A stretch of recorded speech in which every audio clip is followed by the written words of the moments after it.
Thank you, JayaShri. Thank you for taking time to join with me today. I know you're still settling down, and maybe others in our channel might not know what is going on. Like you made some stuff visible. So can you tell us where you are now and what's it this cold clothing that you're wearing and different background? What is going on? Where are you now? Okay. JayaShri, Ayubowan, and thank you, Gamakashri. Thank you for connecting with me via technology at a very important day, time, phase of my life. More than anything, thank you for being my best friend. Life. Thank you. So first thing, and I feel so good on the 6th day of my new life in Sweden. We are connecting through this webinar to talk about something that really matters to us, and certainly that matters to the people who are following us, who are looking forward to get our expertise and support to create a successful, happy, healthy, and enlightened way of living. So while saying thank you, while acknowledging our long-lasting friendship, let me also tell you, yes, I am in Sweden. I consider this as my third phase of my life. It's a new beginning for me. Right now, I am seated at Uppsala University, that is in Sweden, Uppsala. This is the leading university, other than Lund University, of course, in Sweden. This is the leading university here in Sweden. And I am at the administration building, and where we have all the facilities to plug in and just do the work. Of course, I will be located in a different building when I start my coursework. But for now, in this moment, I am at the admin building. I came for some other work. Everyone here is so supportive. All the people are living enlightened, and therefore everyone can feel safe and comfortable just to do what they want to do. Sounds like a quite different experience from a regular day-to-day experience on a different country. When you go there, very different, Gamakashri. Yeah. Did I miss out any answer to the first question you asked? Because I felt That's okay. I think you're giving really good answers, and you give the best answers when you're in a regular flow. So just go ahead. You're doing it beautifully. So that's another thing I'm quite curious, because I know there are other people that you might know, but this is a brand new experience. So many new people, different culture, different setup, different ways of doing things, different language. And how are you coping up with that? And is there any NLP are you using to deal with this situation? And how are others responding to you? Absolutely. I am coping very well, partly to do with my maturity, I guess, life experience. Also the positive attitude I always had, no matter what. I maintained it from the time I was getting into the aircraft from Sri Lanka, and I maintained it throughout. There were technical issues to people issues to time difference issues to all that stuff on the way, which I observed around. But because I set my mind right, I set an intention right, everything was flow for me. Even the technical difficulties, difficult people responding nicely, things were just working out for me. I think you asked specifically, did I apply in NLP? Obviously, the first thing is setting a goal last year, and I did the work. I just did not sit back and wait. Last year, I felt the urge to have a new life experience. I set a goal. I had very clear intentions for my life, which are direct NLP. I still have those write-ups in my books, in my journals, right? And I'm an action-oriented person also. I don't just write goals, set intentions, and just sit back. No, I'm working. I act swiftly, so I acted on it, and that is the reason why I got a scholarship, and I'm here now. And I'm here for good, for me, my country, my family, and this country and the whole world. So yes, I applied NLP. You asked specifically, people are different, cultures different, languages different. I adapted very fast because I had an intention. There were difficulties, but first things, many Swedes here and the international students speak English, so conversing with them was easy. And I must give due respect to our people who are already living here. Few students are already at the campus, and they were wonderfully supportive to me. And in every step, especially when it comes to the technical difficulties, they were helping me out like angels. So they were so helpful. Then the cultural adaptation, I just did not have. Maybe deep inside, I was more Western in my thinking pattern. So there was really no culture shock for me at all. Yeah. So people are very helpful. So they help all the way. When I ask even a bus driver, they do understand English, although they don't speak. I always carry a smile on my face. That is my gift. That's my, the marketing tool. And that is because I start the day from my apartment with an intention. So I write down my intention. I go out, no matter what. I go out with a clear intention, which is NLP, and my belief that everything is working out for me. This is something I would like to share with anyone watching this webinar now or later, that you got to have positive beliefs about life. You have to really anchor yourself in a belief, like overarching belief, like across the board. Like I remember using this belief like a mantra for more than 10-15 years now. I have gone through like hell and heaven both. You know it. Some people who know me closely know that. Even in my deathbed or in the most tragic situation, I can hear my own subconscious mind whispering, everything is working out for you. Everything is fine. Life, every day in every way, life is getting better for you. So, yeah. There was something that came up when I was doing the single NLP, single medium NLP training this weekend. Because I wanted to talk about the two kinds of objectives and two kinds of goals.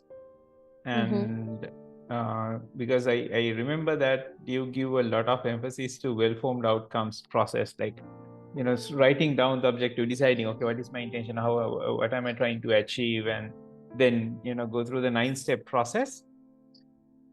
So one sentiment that came through in that class was, lot of there seems to be an idea that if I am able to set if somebody is able to set a really good objective in one go, it should come to them without any effort. And I was telling them, no, there are two kinds of objectives. One, the hugs, these are long-term huge goals that you have so much alignment, and you have no idea what even if you want to take an action, you have no idea what is the step to take, and they will come to you long term. And then the well-formed outcomes kind of objectives, that is 1 to 2 year or maybe 6 months objectives, where you do a really good objective setting, but eventually you would go through a TOT or PDCA process. You would come up with a list of things, you'll figure out the resources that you want to have, you'll do the internal work, you will do NLP work to bridge changes, clarify your objectives, map across values, etc. And then learn skills. You go ahead and do it, collect feedback, make changes to your plan. So PDCA and TOT comes in, and I know from the day you decided, okay, I'm going to do this, there was a lot of work to be done. So intention itself is very powerful. Alignment with the intention was very powerful. That is not the end of it, because coming up with a plan, figuring out, okay, I need to get these things, I need to connect with these things, I need to up skill on these areas. So, and what I wanted to emphasize to everybody is that even a senior NLP trainer like JayaShri have to work. There are other things that would come on her way. There are things that would manifest for her. Those are long-term things that comes. And then there are other things that we would work. So idea that intention alone is enough. Intention alone is very powerful, but intention alone is not enough. Doing work can be really be open to do that work and be happy about that work, paying attention to the results of that work was something that you did. So I would like to know whether you would also want to say something about it. Do you have a different perspective? That's a great question, great clarification, great explanation, Gamakashri. We are recording this, yeah? It's recording. Yes. Yeah. So you asked whether I have a different perspective. I say yes, I have a different perspective. As always, anyway, you and I, we are different. We have different perspectives about the same subject. Yeah. So, first thing is intention. The very nature, structure, formula, method of intention is enough. That setting a powerful, positive intention using the right technique is itself enough.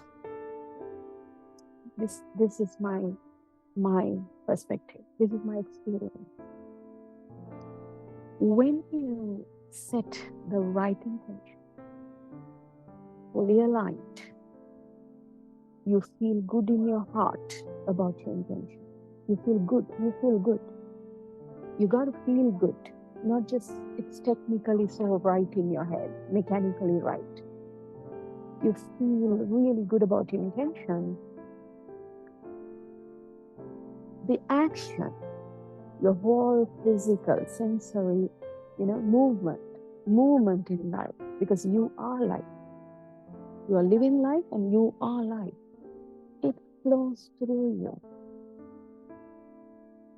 So action is naturally flowing, effortlessly flowing when you set the right intention. Of course, there's a formula for it, which we teach in our NLP entry-level class, in the practitioner, master practitioner, even at the trainer's level, this formula is taught, because Everything is in intention. And in Buddhism also, it says like, what is karma? It's the intention. Chetanaha bhikkhave kammamada. Chetana. Chetana. Or the closest word in English is the intention for which you are doing this. So karma, which is what you do. Do you do things with your thoughts? You do things with your words, language you speak. You do things with your body. So when you have a powerful, positive intention, very clearly articulated, written down, rewritten, revised, printed and pasted somewhere, and you speak about it to other people, when you really embody this intention, action is effortless. And that is what I advocate, Ramakishore. I advocate effortless success, joyful success, success without compromise and sacrification. And now, does that mean that I don't get tired after moving here, carrying all that luggage, setting up the room? Does that mean I don't get tired? I do physically get tired. I do even mentally and emotionally get tired. But when my intentions are very clear, positive, powerful, I just don't want to worry about it. It's just like, let's say you're living in a building, you never keep worrying about whether this building will collapse in a given moment, right? At sleep also, will it collapse now today? You don't worry. It's given. So many things can happen inside the house, but you don't give a damn about the foundation, the structure of the building, because you're safe. So this is why for some people who are living in unsafe places physically in a building, they would worry something will collapse. So I would say, when you have an intention, things flow effortlessly, and that itself is alone. This is why it's important people across all age groups learn this art and science of NLP, which is my foundation of all these wonderful life experiences I've created ever since 2007, right? Now, when I was a young child, I did not know NLP, but I knew the way of succeeding in life. Even as a teenager, I remember writing down my intentions and pasting it on the wall. Now, I did my work. And I felt tired.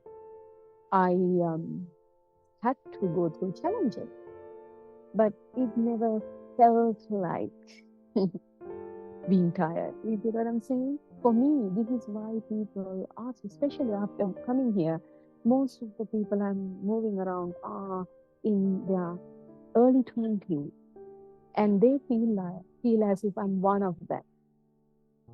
And many was like shocked to find my age.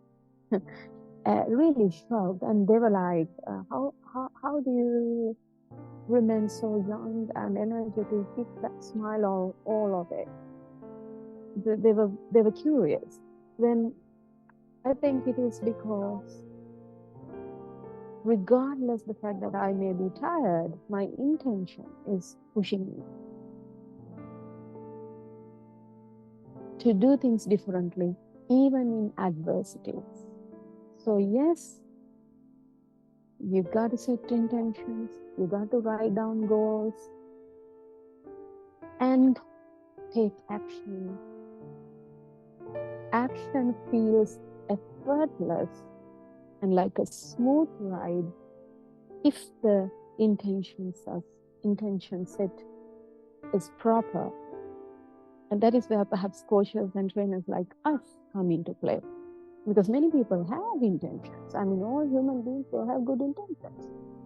And the young generation today, older generation, people have goals. People want to earn money, have great relationships, have love, have educational success, lose weight or gain weight, whatever, feel fit, have qualifications. We all, as human beings, we want like the same stuff, right? We want to be happy, healthy, and rich. Happy, healthy, and rich. Happy, healthy, and rich. We all, right? So why some people succeed much faster is because of the techniques that we are talking about. And for some people, life feels like an effort.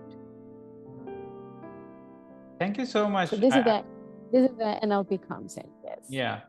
And what as always, like I think both of us, based on our personalities, look at the same thing in two different perspectives. And I think it is very useful for people to hear different perspectives, even if it is the same idea, because different things resonate with everybody. And something that I picked up from what you were talking about is younger generation, because both of us coach, and I know both of us bring great results for our clients.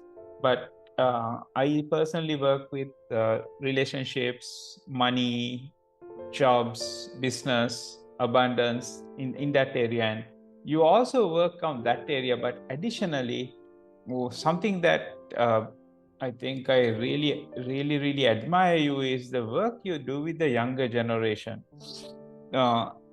In my younger days, I guess we didn't have NLP coaches at that time available to day-to-day people. Maybe they were there, but I don't think it was available. And whatever advice we got was whatever advice our parents and teachers could give us. And something I noticed was the young children that parents brought to you, like they were struggling academically, struggling to fit into the school, struggling to get into sports, and they come talk to you, spend that 6 sessions, 8 sessions with you, and then they become different people. So then that child, we talk about IQ and we talk about EQ. So that child had all the resources they need to do the best with their life. Because I remember, I can remember this, I think one of the older cases, this child who might have dropped out from the school, this girl who might have dropped out from the school because she was not doing so well in the school, and then she started getting into other social issues. I think she may be in grade 9, grade 10, and she got a world prize on her A-levels. So this child had the potential of getting a world prize, but it was not active at the time, and the environment didn't help. So can you tell a little about younger generation, your work with younger generation? What do you see for that younger generation? Well, I think we all are younger generation. First thing, we all are children, aren't we? In this world, if you look at human beings, any species of animals, everyone is a child. There are no parents. Parenting or parents is a concept, if at all. It's a structure, social structure. And we all are parents, like our parents are children. We all are children. Our parents are also children, right? So first thing is that we all are children. Let's get that right. So, and the second thing I want to tell is that when I work with children, I see, when I work with children and even adults, I see every human being as a potential seed of infinite capacities. They tell their story of problems. They tell the story of problems. They narrate. The narrative, the story is perhaps painful, challenging, problematic. I hear it. I listen, I see, I decode it. What I see from my inner eye, from my heart, from my soul, is a complete being, complete soul with that seed of potential waiting to sprout. So through my coaching and the mentoring, all what I do is about just facilitating, because they are complete enough. So the first thing is that I see them as complete. Parents don't see them as complete. Teachers don't see them as complete. I see them as